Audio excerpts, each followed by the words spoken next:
Joining us now is Okpe, which story is trending around the world. Hello, Jenix. Good morning, Dr. Abati. How are you? I want my Ojinika back soon. Not just Jenix. I'm just joking. Good morning, Tundu. Good morning. How are you? I'm great, thank you. How are you? Look who we have here. Welcome back, Rufai. So happy to see you. And you know, you're What's Trending fans. They miss you. I miss them I'm too. sure they will be screaming when they see you today. I miss all of them, and I miss the family. I mean, you know, what I share at this place is the bond. Yes. You know, the fact that you're coming up to people every morning, that means so much to you. And he has agreed to provide implications. Implications. I call them complications. What do you mean complications? That's what I call them now. No, it's implications. Are you ready for When you call them complications? I call them Dr. complications. Abati, he's ready for you. He did not show up here empty-handed, did you, Rufai? No. He came prepared. And you know, while you were away, don't set a new standard. I Yes. know. See, Well- I can't match her standard. See, my implications are sweet, but they're like concussion. We trust you, Rufai. You're back to fire them, right? Well, all right. Good morning to you, viewers. Here are some of the stories that are trending across the globe. In the United States, Travis and Gregory McMichael and William Rhodey Bryan, the three men who killed 25-year-old Ahmaud Arbery, were found guilty on Tuesday of all charges in their federal hate crimes trial. The verdict comes nearly 2 years to the day that Arbery was chased through the streets of a Georgia neighborhood and killed because he was black. And Kylie Rittenhouse, the Illinois teen who was acquitted of all charges in the killing of two protesters in Kenosha, announced his plans on Tucker Carlson tonight to sue media companies and individuals, including Whoopi Goldberg, for negative coverage of him. Will you be suing any of these news organizations, and if so, when? Well, right now we're looking at quite a few politicians, celebrities, athletes. Whoopi Goldberg's on the list. She called me a murderer after I was acquitted by a jury of my peers. In France, Foreign Minister Jean-Yves Le Drian announced on Tuesday the unanimous decision by foreign ministers of European Union countries to impose new sanctions on Russia over its recognition of breakaway regions in Ukraine's east and the deployment of troops to the regions. President Vladimir Putin was accused of failing to respect his country's commitments to key international accords, including the 2014 Minsk Agreement. Under sports, Ukrainian football authorities confirmed on Tuesday that the country's upcoming Premier League will recommence as planned, despite ongoing threats of a wide-scale invasion of the country by Russia. All 16 teams in the top division are set to restart the domestic league on Friday, following a 2-month winter break in the hopes of returning some normalcy to the country. Finally, under entertainment, the Academy of Motion Pictures Arts and Sciences announced on Tuesday that 8 awards will be presented off-air during the telecast of the 94th Academy Awards. David Rubin, the president of the Academy, said the decision is to combat slumping ratings of the Oscar Awards ceremony, which is set to broadcast live on ABC on March 27th. Well, let's begin what's trending. Some Nigerians have reacted to President Muhammadu Buhari, who on Tuesday said that without his rail and road projects, people will be trekking from Lagos to Ibadan, the Oyo State capital. The president made the comment while addressing a delegation from Kaduna State at the presidential villa. Buhari said that by prioritizing infrastructure projects like the Lagos-Ibadan Expressway and rail line, hardship among commuters in the southwest has been reduced. Well, let's take some reactions.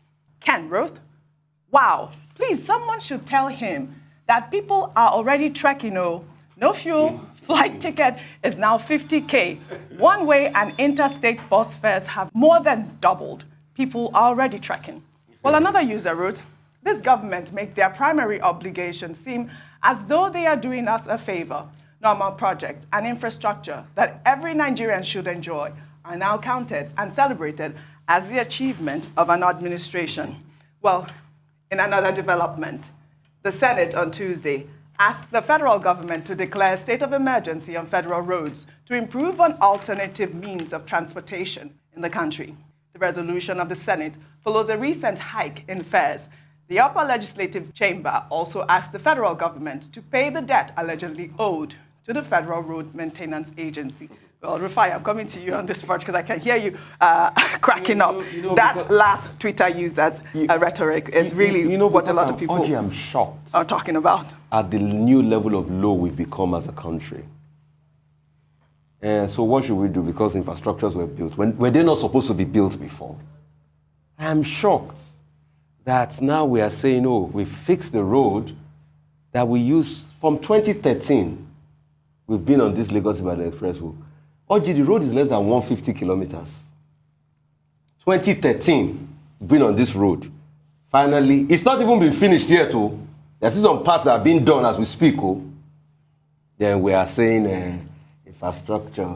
No, we're not supposed to do it before.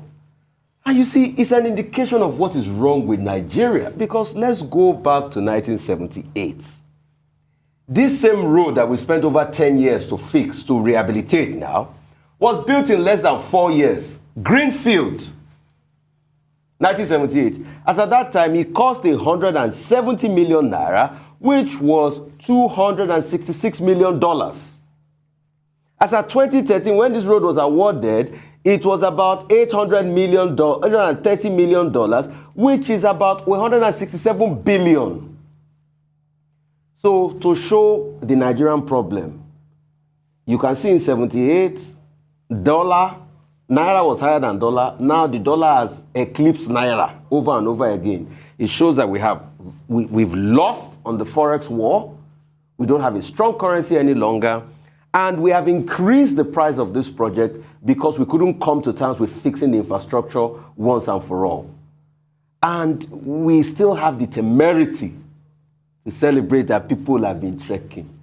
After we should hide our faces in shame, a road that was built in 1978, we didn't do anything, turn around on it until 2022. How many years do we have there? Let's stop deceiving ourselves. Nigeria is a great country, it has the capacity to be great. But people should not be coming out to take glory for infrastructural development in this country. They are giving. You weren't here when we took the story about the second Niger bridge. And here, let me even comment on that briefly. These things are given. It's not that you are bringing money out of your pocket to fix it. It's still the Commonwealth of Nigeria that is using to fix it. So what's the big deal? Why do we set the standard so low for ourselves in this country? You do road, Well, it's the season, isn't it? There's an election around the corner, so now I guess the president has to try and write his legacy and blow his own trumpet. But yes, I always despair when I see like a smug satisfaction with absolute mediocrity. And I see it all too often in this country. I just feel like this is the barest minimum, so I don't understand this kind of seeking of praise for doing the barest minimum. But we live in a country where if you commission a borehole, then you have like the full court press to applaud you for that. So this is just who we are. And with regards to FIRMA, it's one of those things. There's an Establishment Act for FIRMA. I think it's 2002. And that act gives FIRMA 5% of the proceeds of the sale of petrol in this country. But FIRMA has problems accessing their own statutory funding. Things just do not work the way they ought to here. And it has been discussed, I believe, in the Senate that maybe FIRMA's budget should be moved out from under the Ministry of Works, but that hasn't happened yet. FIRMA cannot do the job for which they were established to do. That's really the bottom line. In Nigeria, we have 195,000 kilometers of road, according to the World Bank, and only 30,000 of that is tarred. This is how backwards we are in 2022. It's actually so embarrassing for the giants of Africa. And the one thing the president said that I completely agree with is that Nigerians are competitive. Just give us the infrastructure, give us the roads, give us the rail, and we'll take care of the rest. We'll turn this country around. But unfortunately, there is no enabling environment for people to do everything that they can do. And this is the problem in Nigeria, and why a lot of people are leaving in droves in order to be who you can truly be, in order to realize your full potential, it appears that's not possible in this country, which is why people are leaving. Yes. It's so sad. The other story I took, Dr. Abati, was about the senators who were, demanding that the federal government pays FEMA for the federal roads that are, dilapidated at this point. Okay, let me start with what the president said. I don't know whether Nigerians trekking or not was from the person who cast the headline. But whatever the president said, you don't expect the president of Nigeria not to praise himself or draw attention to what he considers his own achievement. I mean, that's the business of government. Either it's the president speaking or any of the spokespersons within government. So I'm not surprised that the president makes the point about how infrastructure is important. Yeah. And he was talking about road and rail, okay? And the man who has been given that assignment, Minister Babatunde Raji Fashola, in some of the recent interviews that he had granted, he had tried to put a face to what the president was talking about in general terms. And it's as follows. He says, for example, that the federal government of Nigeria, has over 1,000 projects across the country, including roads, including bridges, including, projects that they inherited and that they need to maintain. And our government is overstretched, in terms of resources, in the context of 2 economic recessions, in the context of lack of resources. So what the minister, Fashola, was drawing attention to, which I think the president also amplified, is the fact that in the absence of these resources, they've been able to do the best that they can. Well, under President Buhari, there's no doubt some progress has been made on that Lagos-Ibadan expressway. Okay, yes, the work on it could have been faster, not necessarily under this administration, but cumulatively, but all of that will fall under the framework of the kind of culture that we operate in Nigeria. Now, when Minister Fashola visited Kano State, he pointed out that in Kano State alone, the federal government has up to about 20 projects. So the federal government is so overstretched in terms of resources that at some point, the decision had to be taken that when state governments go and reconstruct or maintain, federal roads, that they will not be reimbursed, as was done in one particular case in Kogi State. So this is what it is in terms of context. But many Nigerians, are aggrieved that the roads are not in a good state. No. Despite the best efforts of the federal government of Nigeria, many roads in Nigeria are still practically unmotorable. And it's not only the federal government that is guilty. The state governments too, don't want to make the effort, particularly when they are told this is a federal road. Don't touch it. If you touch it, you do so, you bear at your own risk, yes, you bear the cost. So what we should be concerned about is that whatever government says, we the people are not yet satisfied with the state of the over 450,000 kilometers of roads under the watch of the federal government of Nigeria. And that is why, partly, the lawmakers, the National Assembly people, are expressing the concern that FEMA needs to be funded better because FEMA is responsible for road maintenance. Clearly, FEMA is not doing enough. And yes, FEMA will say, we don't get enough money. And they also drew attention to the fact that airlines have increased the base price, yes, the base cost of tickets on the domestic flights. Now it's 50,000. 50,000 naira. But you can't get it at that 50,000. You pay 80,000 or close to, 100,000 for you to be able to move from one part of the country to the other. And you recall that Senator Adeyemi, led a team to the Murtala Mohammed Airport and also complained about delays, flight cancellations, and even threatened that, foreign airlines will be invited to come and operate domestic services in Nigeria if the airline operators in Nigeria are not careful. So these are some of the issues involved.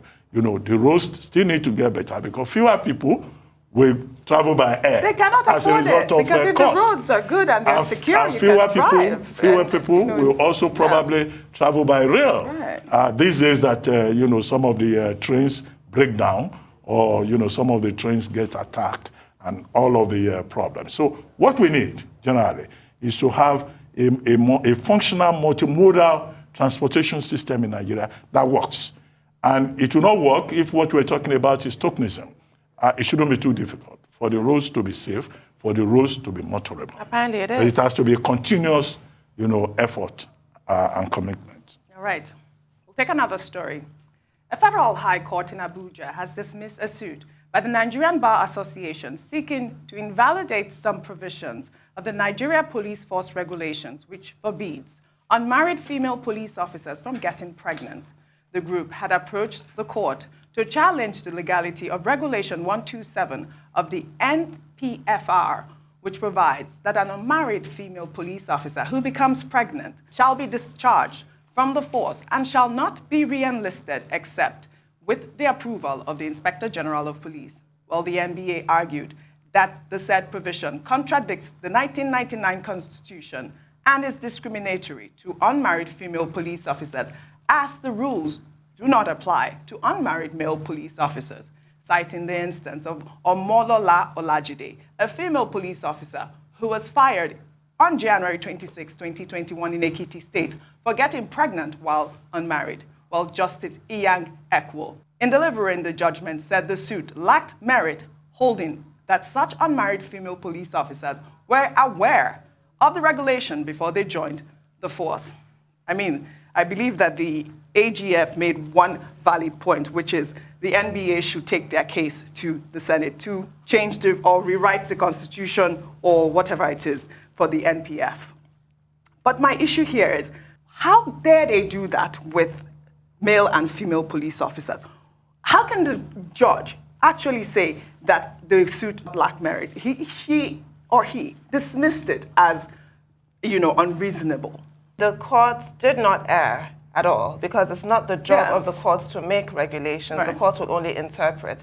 And those regulations are there in black and white. And that is why the court found the way that they did. However, I do think that I do resent the judgment, even though I'm not saying that the court erred, because, yes, like I said, the interpretation is clear. It's very clear. But clear. I do resent it, because there was a part where the justice said something about how it would lower morale. Yeah. What lowers morale in the police force, surely, is not unwed mothers. What lowers morale is their poor pay, their poor conditions. We've seen the awful barracks that police officers are forced to live in. Earlier on in the show, we were discussing, and wrote us a segment of this show, about how the police are trying to move their pensions to sort of follow the military's model. That is what lowers morale, not unwed mothers. And I just find it really sickening, the kind of misogyny that underpins this regulation that does not apply to unwed fathers. Just say you hate women and leave it at that. Because at the end of the day, if there's a situation where an unwed woman becomes pregnant, she could have an abortion, which is illegal in this country. For people still have abortions in this country.